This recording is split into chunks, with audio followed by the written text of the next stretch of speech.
Counter-Strike is a game of aggression, and when we're on the counter-terrorist side, it is our job to manipulate where the T's can go through and how they can flow around the map.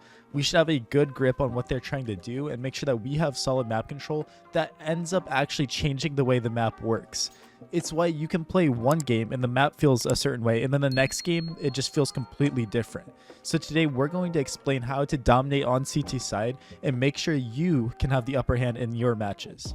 But if you guys want the upper hand in the skin market, check out the message from the sponsor of today's video. SkinSwap is the sponsor of today's video. They are also kind enough to sponsor you with a free bonus by clicking on the link in the description. SkinSwap is the ultimate place for Counter-Strike 2 and Rust skins with a massive trading inventory in a top tier marketplace offering the most competitive rates out there. The best part is that you can earn an insane 40% deposit bonus when you use the link in the description.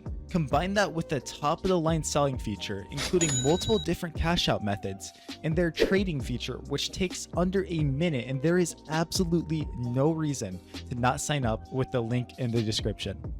Alright, so you guys should get some sick skins. Check out our sponsor, they're amazing. But let's talk about this concept.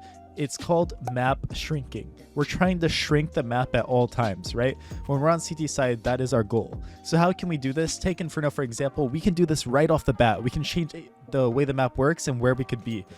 I'm going to show you a smoke that you can throw. Usually I don't show lineups in this video, but line up behind this chair, go to the edge of this window all the way up to the roof and simply run forward throw. Now, why do I show you the smoke? Because it's going to land all the way down here and bottom banana and mid.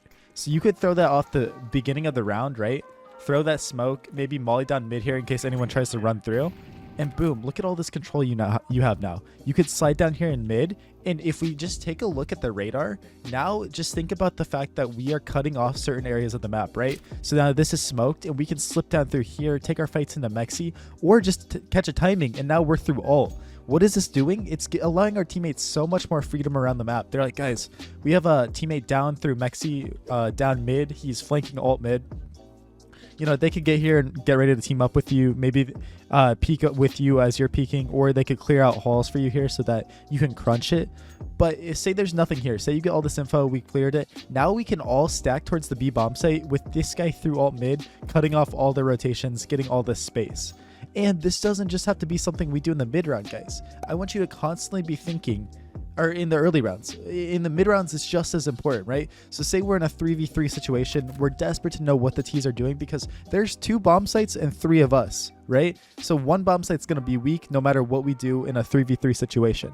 So what we can do is actually say I have a guy arch side here and a guy lane side, right? What we could do instead of just sitting here and holding back is we can actually in the mid round come through here and clear brackets, right? We're like, oh, nothing here. And then you rotate B and then you have your lane guy come into halls and just clear out halls to make sure there wasn't a weird timing. He can go flank or he can just sit here in a really good position and catch anybody that's going to be rotating back up through mid.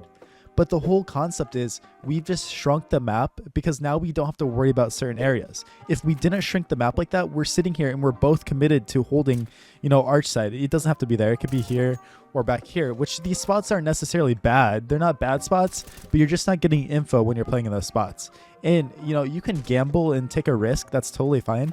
But doing this aggression is going to allow the map to shrink so that you know where they're going.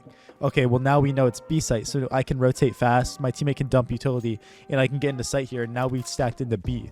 Same concept works here, guys. It's a 3v3. We have 2 guys in B side. Different round, right? This is a new situation. Let's double aggress B. Clear car here. Okay, nothing car. Nothing down B. Guys, guess where it's going to be? It's going to be A. And now we can walk through here if we want, or we can just double rotate and go stack the right site. This game's all about information, and when you make the map smaller, without the other team knowing, it is so dangerous. How many times have you guys played a game and there's just a guy flanking behind you constantly, killing you from behind?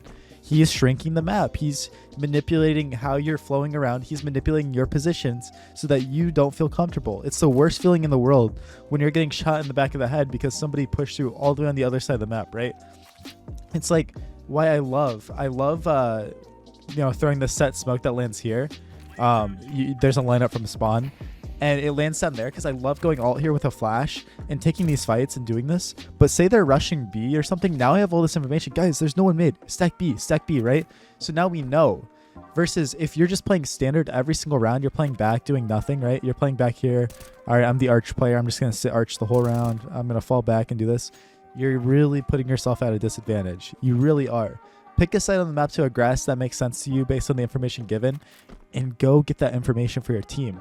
Now, there is one caveat for this. When do we not need to shrink the map? When is the time we don't necessarily need to? Is when we have a man-up situation.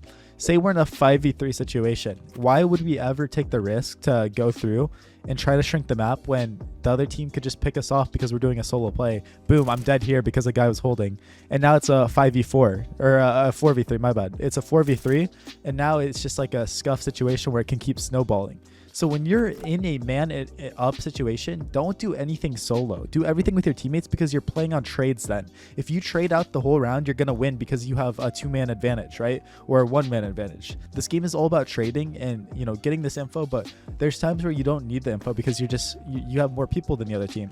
Another example is if they're on eco. You know, you don't necessarily need this information on eco because if you die, you're just giving them M4s then when they had pistols. So, you know, you just got to use your head and not do this all the time. A lot of people take what I say a little too literally, and it can really come back to hurt you because you don't need to play every single situation the same. It's just something you need to keep in mind, and it's going to help you become a much better player if you shrink the map like this and take control of the game instead of letting the other team shrink the map. Because if you think about it, on T side, they're doing the same thing, right? They're throwing their arch smokes, right? They're smoking off arch, flashing lane, flash, boom, boom. Now they have brackets. That's shrinking the map for them. Now they can get into these forward positions and not have to worry about what's behind them, right? Now they have control of it. Say they take arch side, right? Say they come through here, they take library and arch. What did they just do? Now they unlock this part of the map that they don't have to worry about. They don't have to care at all about what goes on in this part of the map because they have control. No one's going to stab them from behind when they're here. You know, so it's goes both ways, but I just really wanted to talk about the CT side because I think that's the most valuable. But thank you guys so much for watching this video. I check out all the other tutorials on my channel. You'll become a much better player from watching these videos, and you will rank up whether you want to or not. It will happen. So thank you all so much for watching. You have a great rest of your day. Hit that subscribe button, and peace out.